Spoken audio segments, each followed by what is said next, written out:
not, and is not intended to constitute legal advice. Instead, all information on this show is for general informational purposes only. The information provided is not a substitute for legal advice, and we recommend viewers consult an attorney for specific legal matters.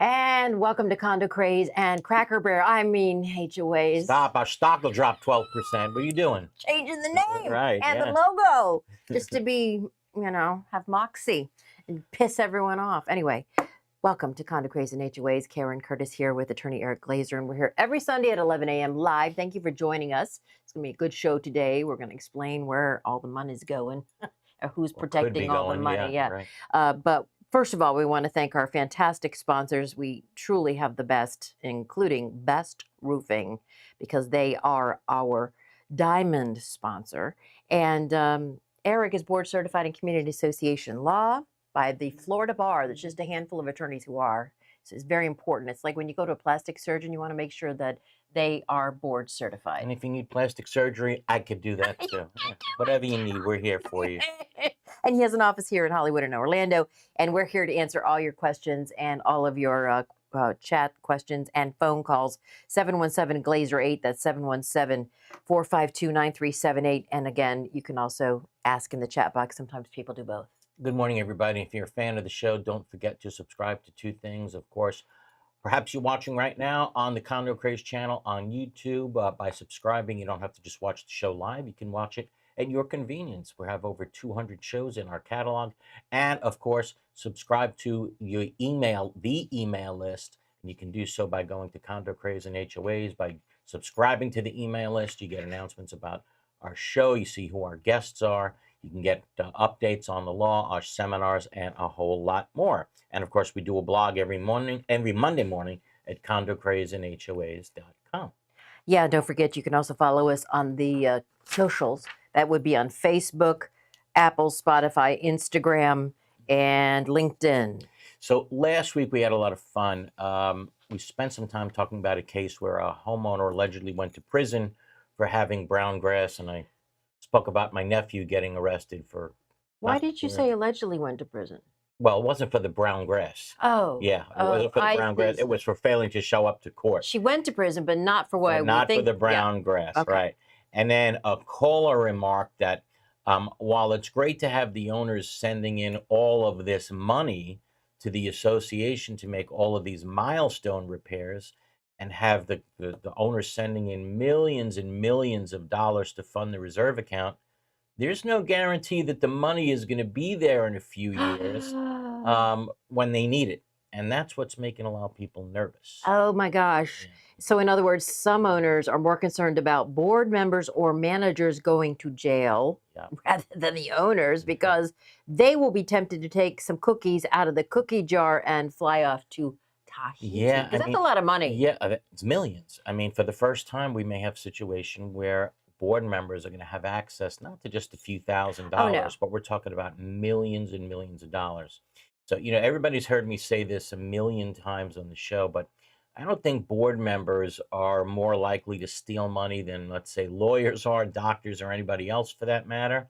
However, it's certainly logical to be concerned that board members or managers won't be able to resist the temptation to grab 6 or even 7 figures from the association's bank and leave without a trace. And they could say, well, we just invested it. Well, yeah, in their own bank account, it's really not an Right, investment. but you know what I'm saying? For a while, they could play a shell game with it because they legally now they can invest it. They can do that, So they can say, well, where's the money? We invested it. And if no one's checking it. Right. Yeah, and that happens. And, oh, my God. There's always some story about it, and I can tell you that over the years, yes, I've personally been involved in several of these cases over the years, yes, it does happen. You represent the owners, The though. association, Oh, right? After the okay. money's been taken, So, correct? I mean, oh yeah, aren't Yeah. the unit owners protected in some way? That should a board member get sticky fingers or manager steal the money in the reserves? So yes, there is a statute out there where board members, where unit owners, yes, you are supposed to be protected. Okay, the Florida legislature understands that this can actually happen, and as a result, the insurance statute has made an important change for condominiums, and it's not just for condominiums actually; it's for HOAs as well. And here's the statute. Okay. The association shall maintain insurance or fidelity bonding of all persons who control or disperse funds of the association. The insurance policy or fidelity bond must cover the maximum funds that will be in the custody of the association or its management agent at any one time. Upon receipt of a complaint, the division shall monitor an association for compliance with this paragraph and may issue fines and penalties established by the division for failure of an association to maintain the required insurance policy or fidelity bond. As used in this paragraph, the term persons who control or disperse funds includes, but is not limited to, the following individuals authorized to sign checks on behalf of the association: the president, the secretary, the treasurer of the association. The association shall bear the cost of any such bonding. All your money's got to be insured. In case someone walks off, you got a policy to go after. Especially the money if you take a loan.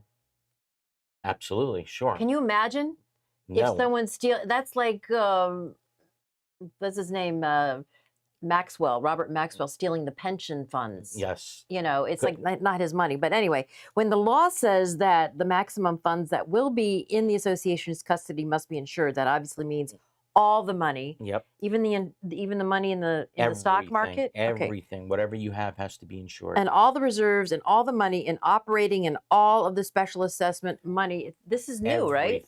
Everything. It's a couple of years old now. Yeah. But they want to make sure, the legislature gets it, that there's going to be all this money now that the association is in control of. And you want to make sure that, God forbid, someone does run off with it, that it's there. The unit owners have, some place that, they can actually look to for getting it back. Becoming whole again. Yeah. Exactly. And board members, let me tell you, you are now on notice.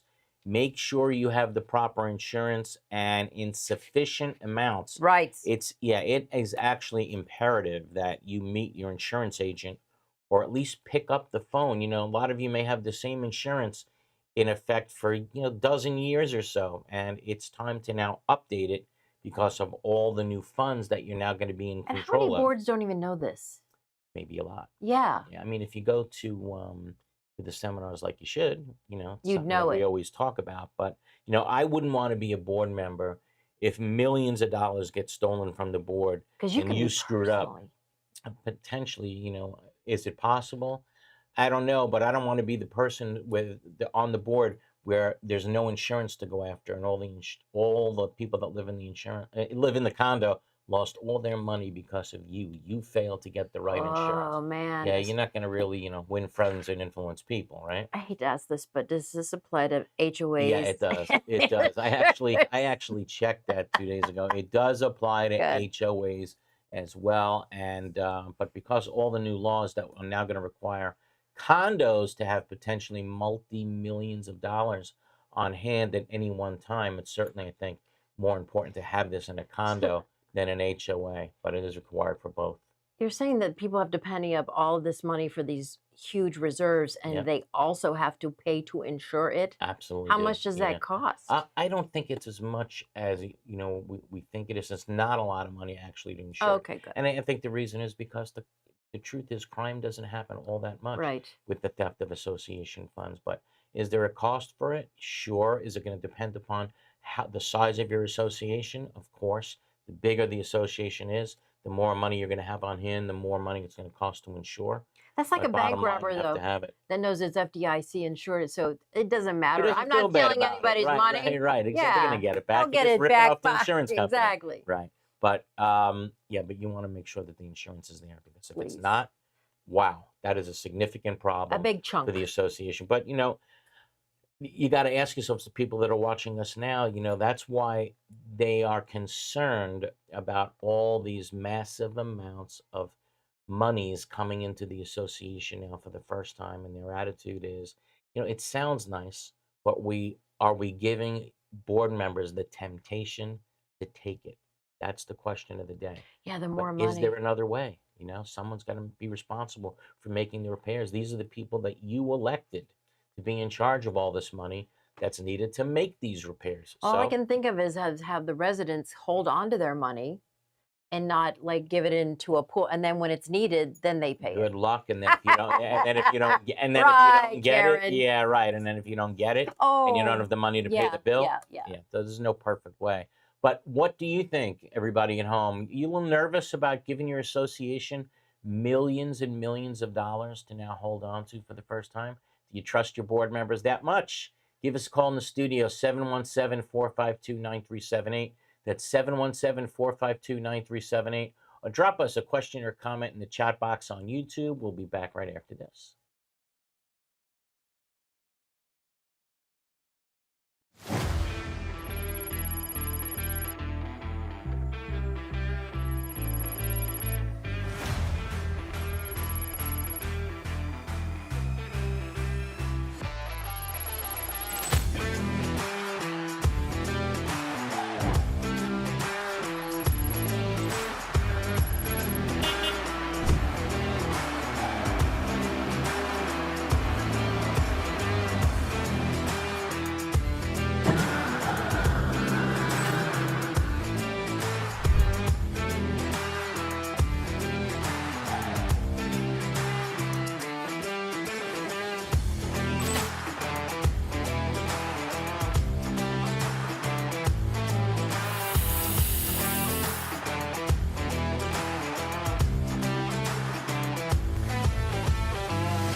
There are very large management companies and there are very small management companies. And I think Affinity sits somewhere in the middle of that, where they are big enough to provide you with all of the back of the house services, the accounting, the infrastructure, the support systems, but small enough to be high touch. We believe at Affinity that we do the 9 to 5 so that you don't have to do that.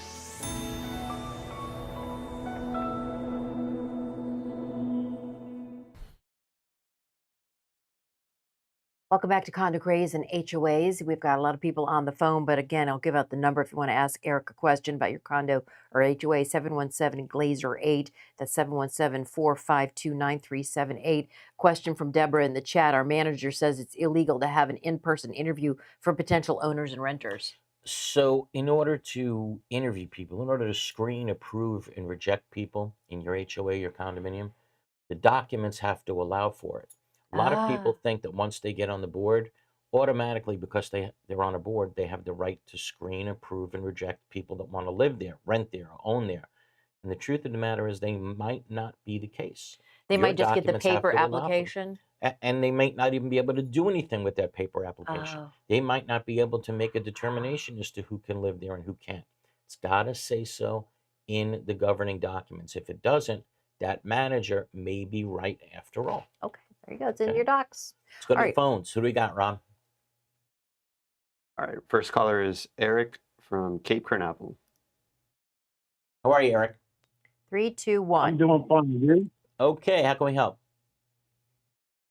If you suspect your board is involved with fraud, what agency can you go to? Local police, Attorney General's office? Where can you go? Well, the statute for the DBPR last year was changed, Oh, where if they now have proof of fraud, the statute now actually requires them to submit the complaint to local law enforcement. the DBPR. Yes, right. Okay. So now requirement is on them. So if you can prove it up to them, they can do it for you. You know, when someone, Okay. yeah, but you got to be able to really prove it up. You know, listen, on the show, we hear all the time, we think our board is doing this, we think our board is doing that. It doesn't mean a damn thing You unless need you the got the, receipts. yeah, unless you got the goods. You know, unless you really have Okay. it, you have nothing. So what you're saying is I need to get the proof and then report to DVR or whatever that agency is. Yes, you need the proof. Absolutely. You can't just have them arrested Okay. without the proof. We're funny that way in No, America. Yeah, and Yeah. don't call them, you know, thieves or anything, because that's illegal on your part. Better not do that. Better not say those types of accusations Yeah. to third parties. Yes. Because if you're a board member and someone says You can be that sued. you're a thief, absolutely, that's slander per se, defamation per se. Okay. So you better be careful. It's just, yeah, it's just that my board on our audit says they spent $20,000 on postage and office supplies, which is a joke. I went to the treasurer and asked him about it. Well, that's because Lightning hit our security system. Well, our security system is an $800 DVR box you can get at Harbor Freight. You know, then I confront him about it. He goes, "Well, go talk to a management company." He doesn't want to talk to me anymore. Well, $20,000 in postage and office supplies sounds like a lot of money too. But is it possible? I don't know. How big is your association? 140 units. Oh, It's possible. I don't know. I don't know. Maybe you guys did a whole bunch of mailings to the entire state of Florida. 20 grand? Yeah, I mean, I don't know. Is it possible? I don't know. I'm not gonna say that somebody stole money And I think until I lightning, know that they stole money. if a lightning strike happened, then we should be insured. True. Yeah. Yes, absolutely. Oh, okay. All right. Well, thank you. Yeah, I'll have to do some research and look for records. yeah. Just be careful before you accuse anybody of theft. Yeah. Okay. And All it's right. the DBPR. Okay. Thank you. Who else we got, Rob? All right, next caller is Joe. How are you, Joe? Hey, good morning, guys. How you doing this morning? Okay. How can we help? Good. I asked you a question regarding this before, but I have an entirely different question regarding the same item. We had a new jacuzzi spa installed this past year to replace the old spa. When the installation was completed, according to the engineer's specifications, all inspections from the city of Pompano Beach were passed. The contractor did not contact Broward County Health Department during the process. Well, several weeks ago, Broward County Health Department inspected the spa and determined that it was not done correctly. The contractor has since torn up the new spa to make corrections. My question is this: since the spa was not done right the first time, does the 1-year warranty for the spa begin from the date that Pompano Beach approved it, or from the date that we're done now redoing it according to specs for Broward County Health? I would say that the warranty should kick in on the day that it's finally completed and passes all inspections, not from when it Okay. only passes one of two inspections. That warranty that's should what I start thought. when it's ready to roll, when it's, it's finally done. Okay. Otherwise, That's what I thought, yeah. but I just wanted to get your Oh, opinion. absolutely, 100%. That's my take on it. Okay. Thanks, guys. Thanks for the call, have a Joe. great day. Keep it coming, Okay, Rob. bye-bye. All right, next caller is Susan from Naples. Good Susan. morning, Susan. Keep the calls coming. Good morning. 717-452-9370. This is HOA question. Okay. Yes. 72305 talks about fining and hearing committees. Yes. There seems to be a little bit of controversy. The 720 says that the hearing committee can only address upholding or rejecting a fine that has been set by the board. But if the committee is being called a compliance committee, can that same committee also investigate and write violations? Can that same committee also investigate the violations? Yes. In other words, And right violations. well, when you say right Write the violation. Oh, excuse me. right the violations, no. Yes. It's two different. It's two Okay. different things. It's two totally different things. No, the committee. And Hold on. The committee that is ultimately deciding on whether or not to withhold a fine administered by the board should not be the same committee that is issuing the fines in the first place.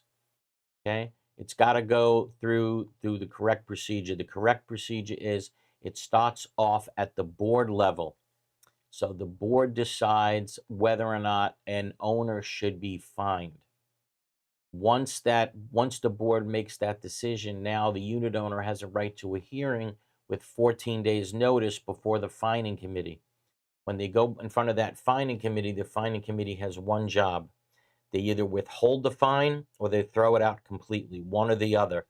They have no authority whatsoever to reduce it. It's just uphold it or throw it out. But no, that committee cannot start the process. They're not the ones that can issue the fines in the first place. That starts off at the board level. Okay, so then if they're calling it a compliance committee and one group in that compliance committee is the jury and the other group in that compliance committee is investigating and writing the violations, that's a no-no? If there's two separate groups of people and neither is serving on the other's board, maybe that's okay, but it still doesn't take away the requirement of the board of directors to pass the fine. It's still got to go through the board of directors, and then it's still got to go through the fining committee. So you may have another committee, you know, that issues fines, but they can't issue it. It's still got to be done by the board of directors. The board of directors ultimately has to pass it, and then it has to go to the fining committee. Okay. All right. Thank you. Okay. Thank you. Who else we got, Rob? Some people are saying the DBPR is a waste of time, and Judy Warford says that she trusts her board. She trusts her board in terms of money disappearing? Yeah. Okay. Well, I guess so. Anybody else feel that way? Yeah. That they can trust their board? I think there's a lot of people actually who should be writing in and taking that position. Here's another one. If the management company takes care of the HOA books, do they need to have the same insurance? Yes. Yeah, well, remember that what I just read, the insurance requirement under the statute says that if your manager has access to the funds, they have to be insured under that policy as well. Okay? And that's in an HOA. That's in a condo and an HOA. There you go. Absolutely. Is it in good taste for the HOA attorney to threaten property owners with liens and foreclosure? If they're not paying their assessments, absolutely. It's good or bad form. Right, 100%. Yeah. I mean, that's the... I guess they're saying threatening. That's the attorney's job for the association.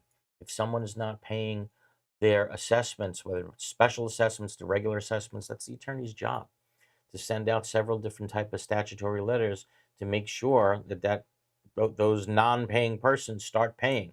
So yes, that's in good taste. It's not just in good taste. What's they're required to do. So anyway, is it in good taste to call yourself the Grim Reaper of South Florida housing? Who calls themselves that? I don't know. That I'll go with no. There's something going on. There's something going on in the chat. That I'll go with no. Who else we got, Rob? Let's go to Deb from Miami. Hey, Deb. Good morning, Deb.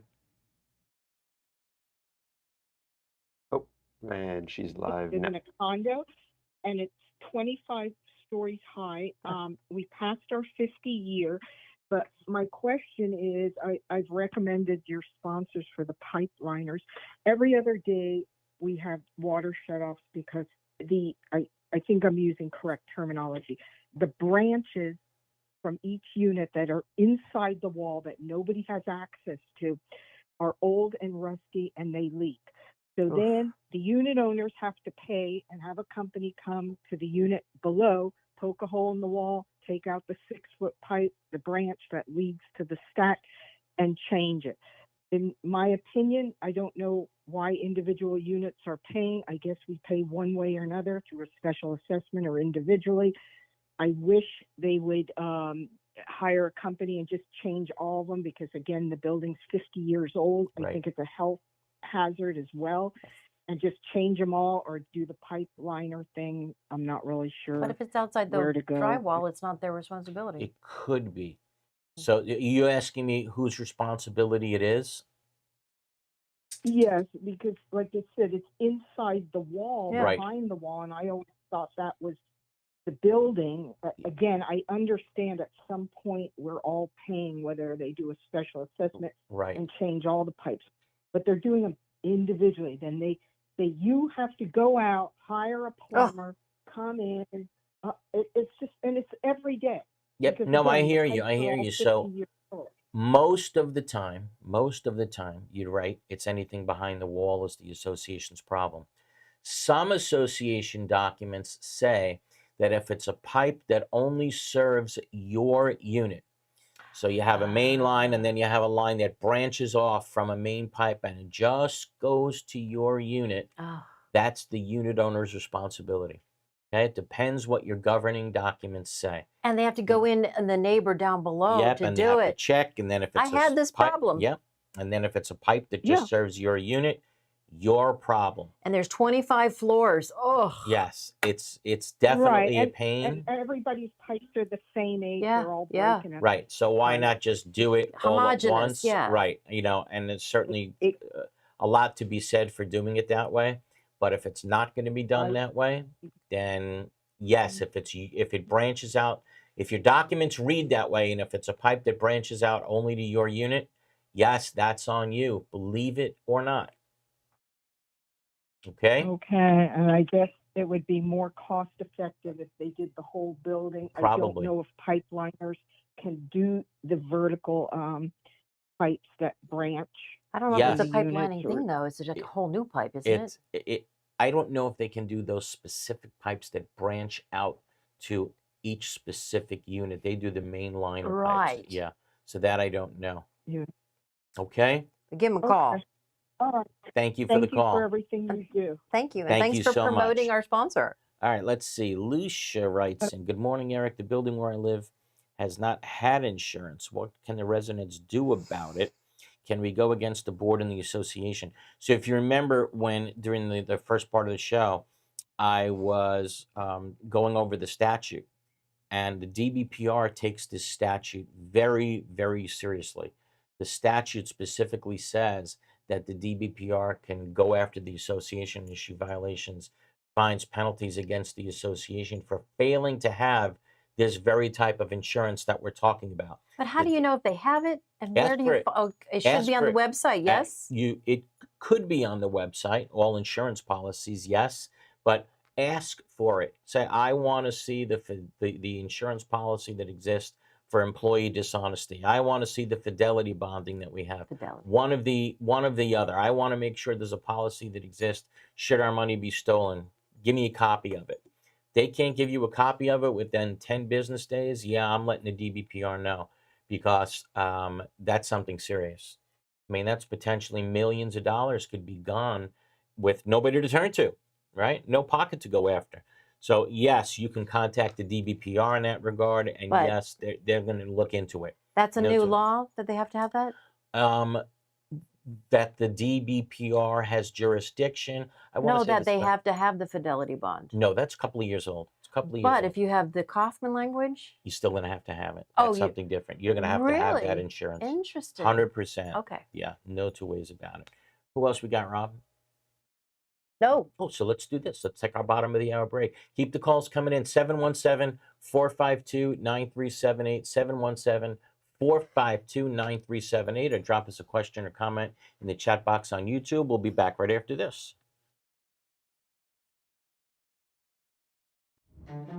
Roomkiss Consultants offer the professional expertise to help condominium and cooperative communities provide safe, compliant buildings for their tenants.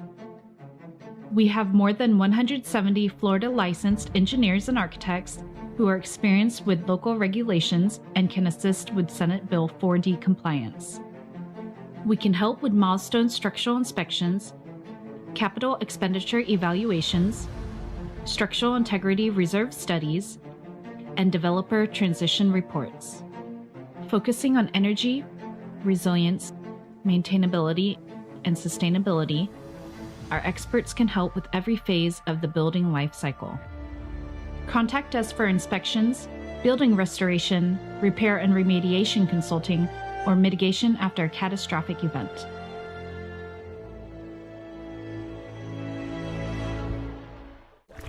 All over the world, people have plumbing problems. These problems can be expensive and destructive to fix.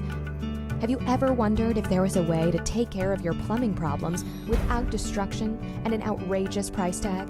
Welcome to Pipelining Technologies, Inc., where we specialize in fixing your problems without demolition and minimum cutting by means of pipelining. Pipelining is the ability to take a pipe damaged by root intrusion or long-term deterioration and make it new. By means of inserting an epoxy-saturated liner into the pipe and allowing it to harden or cure, leaving behind a brand new pipe. That sounds great. How can I get pipelining in my home, commercial building, or condominium? Simply fill out our online contact form and a pipelining representative will get in touch with you in a timely fashion. Or call us directly at 561-853-5463.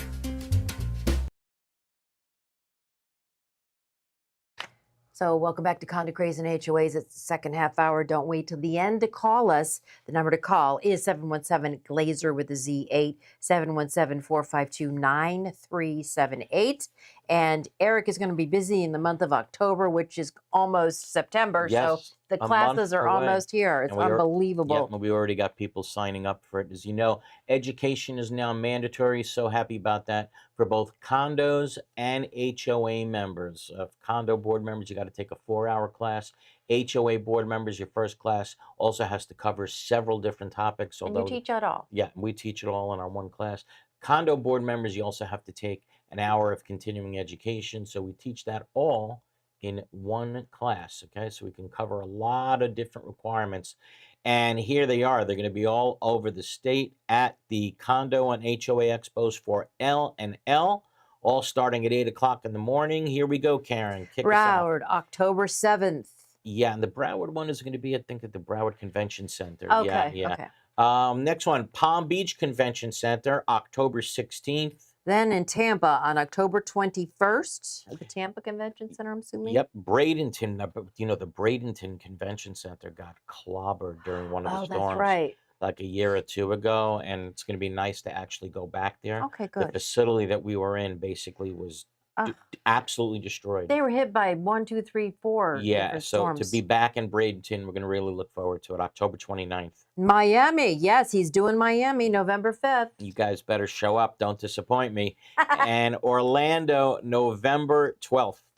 So in order to register, you can go to World Wide Web, CondoCrazeandHOAs.com. It's all one word, no hyphens or dots or anything. And he teaches many topics, including new safety inspection, reserve funding laws, the importance of the from time to time language, official records, financial reports, different types of documents that govern your community, collections, manager responsibilities, a lot more. And they serve food. And it's Absolutely. free. Everybody It's gets all a free free. lunch. And you know. get a certificate and that'll prove that you can stay on the board. If you don't get the certificate, you can't stay You're on done. the board. Within, if you don't get it within 90 days of getting on the board, you're done. You're off the board. Now, after you take the course, I want you to look me in the eye and tell me that education shouldn't be mandatory, right? That's right. You have Yeah, fun. I mean, you've been doing this for 15 years. Yes. And everyone wants it to go longer. They do. That's That's right. you survey people. That's the greatest compliment I can possibly get. Yeah. All So right, let's go to the board here. Robert Rabinowitz writes in.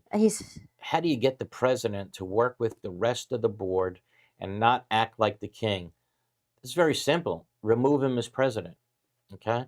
So what? right, he can just be the rest of the board. a director. Let's start it this way.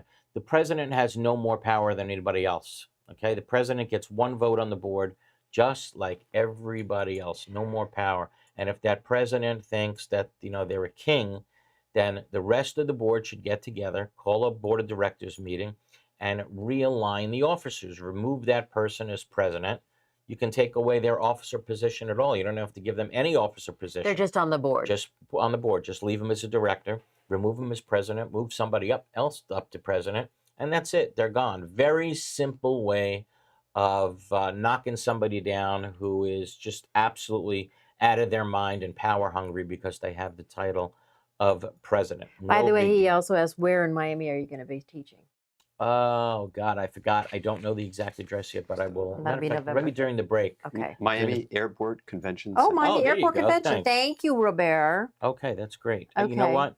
That's an area that has so many condo associations. I think it's called the Fontainebleau area. Yeah. Yeah, so we should be able to get an amazing turnout there. Better be. Okay? There's a question here from Yes. Denise. Is one of the benefits of the fidelity bond that the insurance company will investigate free of charge? That they will do the investigation? Yeah. Yeah, but they're going to want to see when you put in that claim, they're going to want to see that before they pay you, did you go to the police? They're certainly not going to pay you, X millions of dollars that you claim to be stolen. Well, she wants to know if they're going to forensically go in and find that they've been ripping him off. They're going to do their investigation, yes. If you file a but they want you to give them some proof first. I see. You can't Okay. just say, I think that we were stolen from you. Got to serve it up to them and give them the proof. And if you didn't you go to have the to police first, they're not even going to talk to you. That I can tell you. You got to show that, that you're sincere about it and you're willing to rat out the own people on your board. Show some receipts. Exactly. Timothy writes in, we have a no pet policy in our docks. And they're except everywhere. For service animals or support animals, and it must be documented. Years ago, the president got a dog. Many followed against the docks. How do we correct it? Okay, so the ones that are already there, right? You're not going to be able to get those pets out at this point. If they're there, months or years, you can forget that. But I think we spoke about this on the show last week. What you can do is called readopting the pet policy going forward. You can say, like, where are we? We're at the end of August, basically, right? So you can have a board meeting with the community and say, okay, here's the deal. We've been lax in enforcing the no pet policy. Right? But from now on, we're going to be enforcing the no pet policy. So, and we're going to be doing so on October 1st. So between now and October 1st, if you have a pet, you better register it in the office. Okay? We want to see a picture of your pet and the name of the pet and whatever else information that we need. And you have until October 1st. If after October 1st, right, that we see somebody with a pet that hasn't been registered, we're going to say that you got that dog after October 1st, right? And you violated the new policy that we are now readopting. As a result, we're going to go after you and that pet has to go. But you can Or you have to go if you don't get rid of it? Right, correct. And you can file an arbitration action against that owner to remove the pet. Now, can they ask you for the pet's DNA so they can test the poop and see if it's the offending pet? I don't think there's anything in the statute, but yes, I know Karen's referring to a certain product out there that some associations may not be aware of. But some associations have adopted a policy where they buy this product, right? And they can tell, they get a sample of your dog's poop. Oh, in advance, Lord on high. Right? And they give it to this company. So now the company has a sample of every dog's poop in the community, right? Then they catch dog's poop on the community. Someone failed to clean up after their dog. They take it, they send it into the company.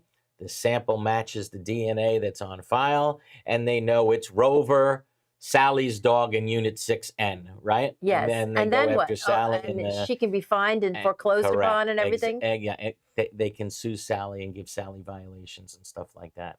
But that's a product that I know if I'm the community association manager, I ain't doing it. I don't care how much you're paying me to do it. I ain't doing it. I'm passing that job on to somebody else for sure. Sounds expensive. It is. It I probably know, is DNA. expensive. Yeah. And yeah, I mean, it's maybe just taking things a little too seriously, a little too far. But hey, if it works for you, it works for you. It's like Forensic Files, an episode of Forensic Files. Okay, Deborah writes, years back, a friend of mine in a small HOA had their treasurer writing checks for personal bills indirectly. She got caught and indicted. How about this one? And I'm going to kind of like change it up very little bit. But here's a case I was involved in here in Hollywood. A manager of an association, let's say the association's insurance company was Allstate. Okay, so every month the association was used to paying a bill to Allstate. She goes and opens up a company called Allstates. Okay, under her own name. It was pretty brilliant, tell you the truth. And every month now, she gives a check to the association. The president is signing, oh yes, there's our insurance bill, Allstates, and sign. And where was it going? Into an account that she owned in her business. One S. Yes, I mean, and I want to say it was $300,000. It's a couple of years ago. Arrested, the whole deal. But so, do these things happen? Of course they happen.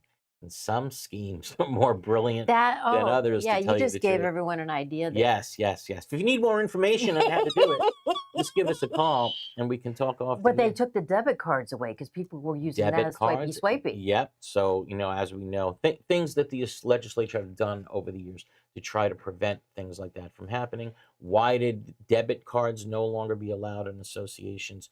Because we caught a bunch of directors using the debit card at the ATM machine at the Hard Rock while they were playing blackjack. True story.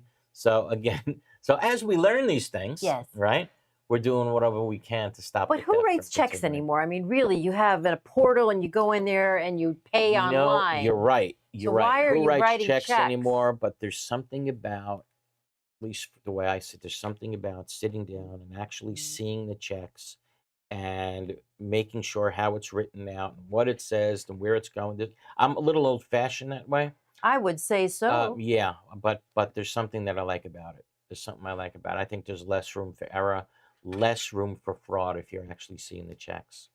But love to know how our listeners do it. Are you doing it by writing out checks still the same old-fashioned way, or are all of you doing it by computer? Would love to know.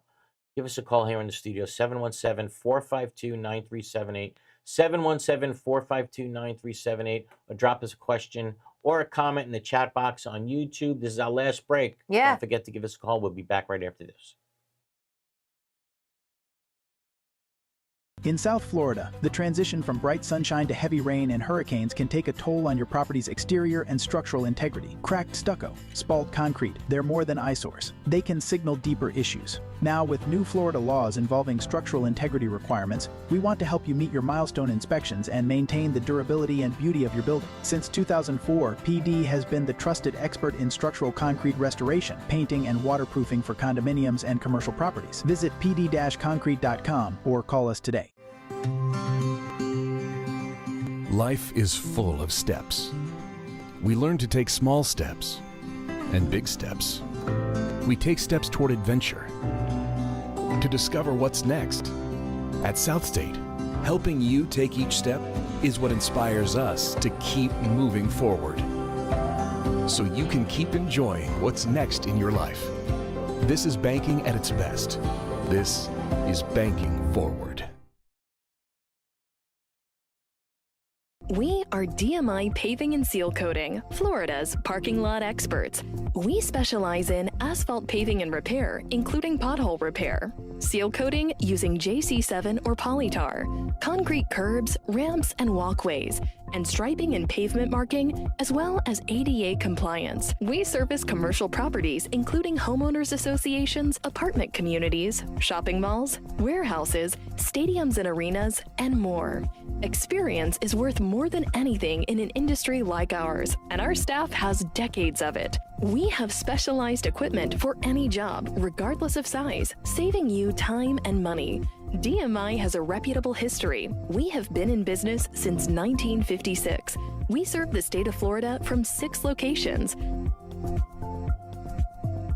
Let us bid on your next parking lot project. Visit us online at dmipavingandsealcoating.com. And welcome back to the final segment of Condo Craze and HOAs. Give us a call. We do have a few phone lines open, 717-GLAZER8. That's 717-452-9378. And the chat box is fired up. Yeah, Ken writes in a question. He says, do disabled veterans have any protection from HOA liens or foreclosures? And Ken, the answer to that question is no, they don't. Just because someone may be a disabled veteran does not mean that they don't have an obligation in their condo or their HOA to pay the fees each month. And then Tunnel to Towers will pay your mortgage. If Tunnel Towers will pay your mortgage. But you still have to pay your fees. Yeah, absolutely. Yeah. Tunnel Towers will pay your mortgage if you get killed in the line of duty. It'll Or be disabled. Your spouse, I thought. And disabled. Oh, really? Yeah. And if you're, that I didn't Yeah. know. Okay, that I had Yeah. no idea. That's great. But no, there's no out. There's no There's no way around it if you're a disabled veteran not to pay your condo or HOA dues, period. Lawyers hear that many times throughout your Really? career. When you try to work with the person, obviously, as much as you possibly could. And everybody's going to, get really mad at me for saying this, but the bottom line is if it gets to a point where someone can't afford to pay the monthly assessments, then you just can't afford to live there, and it's time to look for someplace else. The association has a set bills it has to pay every month, period. There's a minimum amount that have to be paid every month. It's going to get divided by everybody. If one person can't Doesn't afford to pay, pay then it, it's a problem. then everybody else has to chip in to pay it. Right. That's because the bills got to get paid. So no, unfortunately, there's no veteran gets a break unless there's some other organization, like you said, Karen, that Well, maybe they could turn to for help. I may be wrong, and maybe they do pay the spouse of someone. There's somebody else who pays to have your house accoutrements, Yes. so that you can cook and clean. I'm Right, not right. sure. So Yeah, that I've seen, and that's yeah, amazing organization, by yeah. the way. But to pay your condo or HOA You've bills, got to pay that I those. haven't seen. I haven't seen it. And then If back to someone writing the knows it, checks. then let us know here. Back to writing the checks for those things that need to be paid for, that you Yes. have to pay. Yep. Someone said you had the bank write the check, but I think you could still put in there, if you're the treasurer, that the bank has to pay all states. Yes. Then the bank will pay all states. Correct. Exactly right. Yeah. So that's why I like seeing the actual check. not just the actual check, the actual bill. Oh, the bill. I like seeing the actual I bill too, see. so I can review it. Okay, good idea. Yeah. All right. How about we go back to the phones? Yes, our next caller is Donata from Miami. How are you, Donata? Hi, Donata. Hi, Eric. Hi. How are you guys? Okay. Good morning. Good morning, Eric. I think that every unit owner should be notified if there is a lawsuit or if there is a complaint in DBPR. Because, for example, a lot of people there was 2 lawsuits in the Champlain Tower, and the rest of the building didn't know. Very Maybe interesting. The It's very rest of the people knew. More action would have been taken. Well, I would love to know what people think about that. Certainly, it's, hard to argue against that. If my building gets sued, I want to know. Because I'll tell you right now, there is a law, Donata, that says if my building gets sued, right, and if it's possible that we don't have enough liability coverage and the unit owners may face liability in excess of the coverage that we have to let the unit owners know that. But other than that, no, you don't have to let anybody know anything. And what's to prevent individual unit owners from going to the DBPR on the same issue? Nothing. So where there's fire, there's fire. Yeah, right. If the In strength, DBPR there's is getting numbers, multiple, if it's just one guy. Right. You much. But there should be a way for all those people to know that they're all on the same case. There should be. Should everybody need to know about a slip and fall case? I don't know. Should everybody need to know about a theft case? Everybody should know what's going on in their own condominium, and you are the right guy to go to the politicians and try to pass a law about that. Very interesting. You know what? I'd love to know what people think about that. I certainly can't argue against that. Donata, that's really good. Very good call. I mean, when should you're everybody buying... know about any lawsuit that's filed against your association, right? How should it go up? How about any lawsuit that the association is involved with to at least go up on the website? Why shouldn't that be there? I think that's a really good idea. Right? I mean, when you're buying, you have the estoppel letter and you know what's going on. Right, but once you're there, you don't know. That's very true. Donata, I think that's You're really smart. a great call. Okay? We'll call it the Donata bill. 2022. Eric bill. Thanks, Donata. It's a real good call. I appreciate That it. was a good one. Yeah, good call. I like that. Who else we got? Next caller is Arthur from Tampa. How are you, Arthur?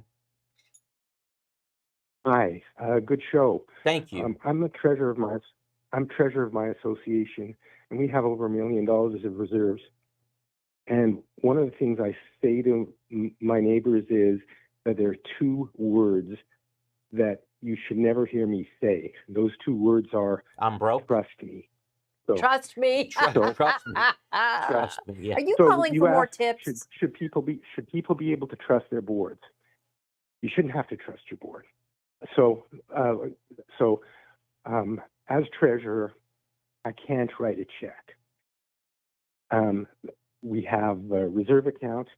I send an email to the property manager with CC to all the board members saying, because the board has approved XYZ project, you're authorized to pay such and such an invoice and such an amount from reserves.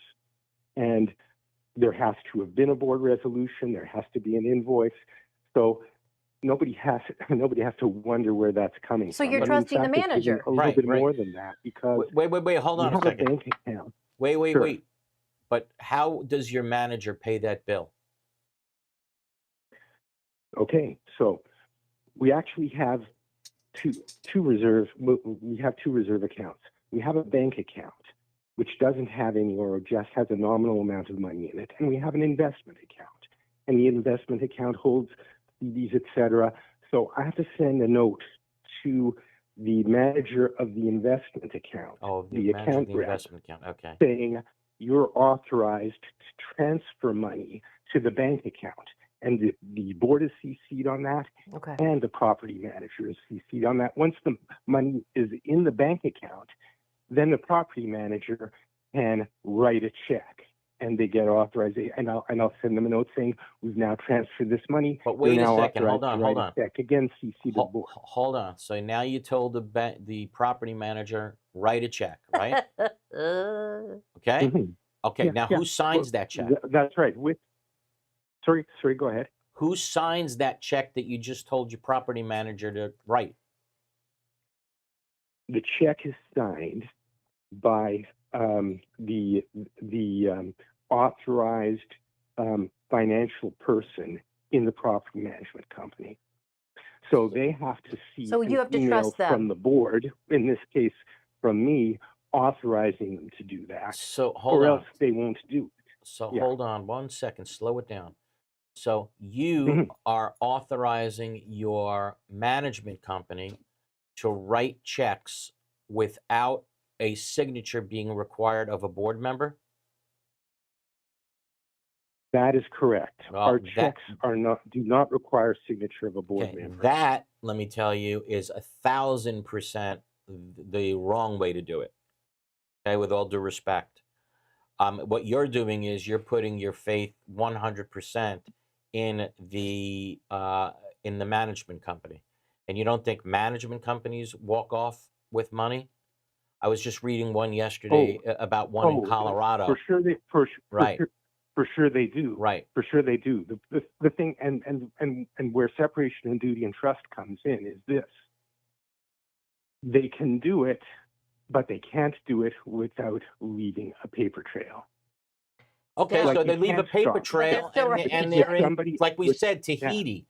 No, with all due respect, buddy. That's with- right. That's with- right. So go, ask Tahiti if they're going to extradite them back. Yeah, to the I don't United care if States. there's a paper trail. Yeah, It's still yeah, the yeah. same problem. Listen. Take it from someone who's been doing this for in his fourth decade. You want the checks to go out with 2 board members' signatures on it. Period. You don't want to give the sole authority to sign checks to your management It company. doesn't matter who That says is- it's okay to do it that and is approves wrong. it. No. Yeah, I mean, just think if something goes wrong and your management company walks off with all the money, the people in your community are going to say, "Wait a minute, they had sole check writing authority on our accounts. Are you guys out of your mind?" Well, we had a paper trail. Yeah, right. But we had a paper trail. Look, it goes right from this guy to this guy to Tahiti, right? I mean, come on. But, Some offshore account. right. We don't mean to So- be crass. I'm right. sorry. No. But listen, and I. So I mean, that's an interesting proposition. So number one, we do have the fraud coverage. So whatever a dishonest person in the property management company did, there's no way it wouldn't come to light, and there's no way it wouldn't be covered buy insurance. Yeah, but that's Secondly, we've had our CPA audits what we do, and no one has, and the CPA and others, no one else has said, well, you need to have board member signatures. Now, we could do that. I'm sort of taking this seriously. We could do that. We could have the property management company produce the check, provide their signature, bring the checks physically to our neighborhood, and get well, you're getting in the weeds there. By the way, and the treasurer's signature in addition. So we could get 3 signatures on the check. Yeah. Or we could have this. So we yeah, could. we got other calls, buddy. Yeah, We trust got and other verify. calls, but the bottom line is, I think that you don't give the manager. Period. I'm going to end with this. You don't give the manager sole check writing authority. It's a vapor On that trail. note, Rob, who do we got next? Someone wrote a vapor trail. A paper trail. Let's go to Helen in Miami. Helen. Hello. Good morning. Hey, Helen. Good morning. First, let me say that I completely agree with Donata. I think that the idea regarding somehow disclosing that there are DVPR complaints or lawsuits involving the association is a fantastic idea. Yeah, I think so. So that said, I have a question regarding the broad reach of a board. So there appears to be a new board member that was elected to our association who, in a sense, is trying to settle old grievances. So he has apparently, through management, gotten access to past emails regarding himself and other unit owners who have written to management, and then given that information to third parties. Now, is that within the purview of a board member to do? I mean, even as simple as accessing past email. So he wants to get access to past emails. About himself. About himself. Well, the question is, and you know, we have rulings now that say that emails are in fact official records. So the question is, though, where are those emails? If it's just emails by and between board members that are on their own computers, then the case law still says that nope, those are not official records. But if it's on accounts that were specifically set up for the community, then it is an official record. If the manager is included on those emails, then it is an official record. So if he wants to see the emails, yes, he's entitled to those emails. But is that the only reason he's on the board, is to do his... Well, even if he wasn't on the board, he'd still be entitled to get access to those emails. True. So, but does he have a fiduciary responsibility then to keep that information among the board and management? No, everyone has the right to it. Those are official records. He doesn't have to do. He doesn't have to keep them silent. There's no reason for him to keep it silent. Why? What have you all been saying about him? Right. You know. Yeah. There's plenty. Listen, as long as those emails, you know, again, don't say things like "we caught him stealing." That's or right. he He's a stole, thief. or he's a thief. You know, then there's really nothing to worry about. You know, calling somebody stupid or a fool or an idiot or stuff like that. You know, there's no causes of action for that. So, you know, as long as it's not something beyond that, there's really nothing for anybody to worry about. All right. Well, thank you. You got it. Okay, brings us to the end of another show. A lot of fun today. Right? A lot of good questions. Donata seems to be the hero of the show. We love you, Donata. Right? You're the best. Her opinion got, and people are writing in also that it's a good idea. So maybe that's something we follow through with. Good idea. And of course, if you need legal help off the air, give Glazer and Sachs a telephone call during the week, 954-983-1112. Again, 954-983-1112. And we'll see you and speak to you again next week on Condo Craze and HOAs. Everybody have a wonderful, healthy, safe week. Take care. Thanks, Derek. Thanks, Robert.